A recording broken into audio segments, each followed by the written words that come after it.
James Creedon is revved up and ready to go. How are you, sir? Very well, Mark. Good to see you. Looking at coverage of the announcement that Ireland is to hold an abortion referendum in May. And That's of course, right. the laws in Ireland among the strictest, certainly in Europe.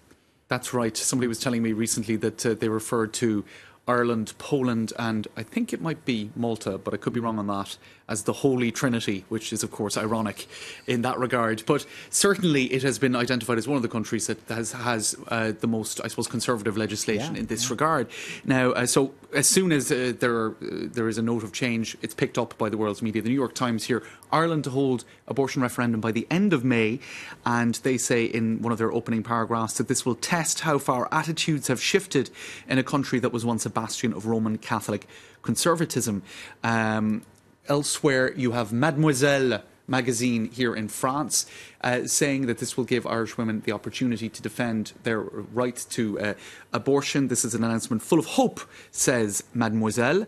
The BBC, on their coverage over the last number of weeks, was reporting on these figures: 3,265 women who travelled from the Republic of Ireland to the UK for abortions in 2016. And of course, that is one of the factors that is mentioned most often, that this is a problem essentially that is being shifted, I suppose, outside of Irish territory to be dealt with elsewhere, and that's one of the main arguments for just legislating for it. Now, the Taoiseach, the Prime Minister, Leo Varadkar, he had been opposed to changing the legislation in this regard. It will require an amendment to the referendum to get rid of the Eighth Amendment, which places the rights of the unborn child and the rights of the mother essentially on the same level. And so he has now said, well, without repealing the Eighth Amendment, we can never change our abortion laws. Now, his original stance was, going back to 2014, I consider myself to be pro-life in that I accept that the unborn child is a human life with rights. So this is how it is framed by the pro-life side, that it's a human rights issue, therefore it should never be submitted to referendum. How can you have a human rights question submitted to referendum?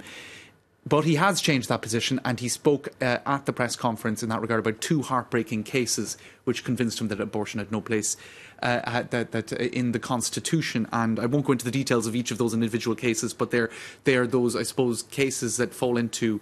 well, I suppose I will. I'll give you just a brief insight into one of them. There was he referred to the case of Miss Y, an asylum seeker who was turned back from an English port when she sought to travel there for termination.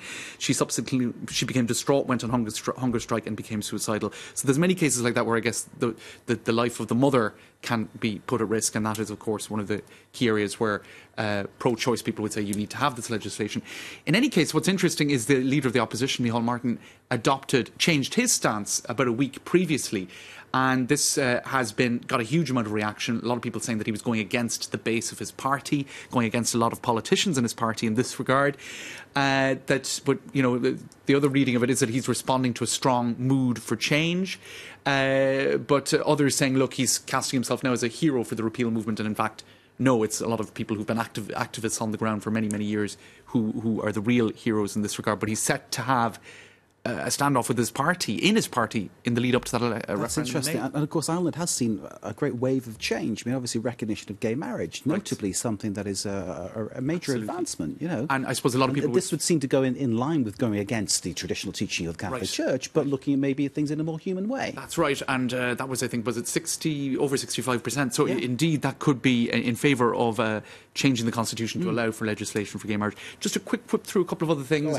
This is in The Guardian. Emer O'Toole, she was saying that it's the strangest feeling listening to these men, who I have long considered my political enemies in the struggle to repeal the Eighth Amendment, suddenly declare themselves allies.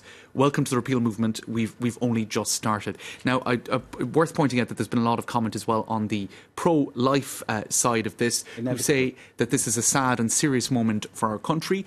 Big debate as well about the use of images of Down syndrome children in the billboard campaign of the anti-abortion movement. That has become a central question, the fact that detecting a Down syndrome fetus would potentially lead to greater termination. But other people saying that positive arguments and not negative arguments are better used. And indeed, Down Syndrome Ireland has come out saying they don't want to be a political football in this regard. Very interesting, James. Very interesting indeed. And we'll watch that with great interest here on France 24. Thank you so very much indeed. James Crean with the Media Watch. Hugo Roy with the business. Thank you, Hugo, as ever. And thank you for watching too. There's more to come here live from Paris. Please stay with us.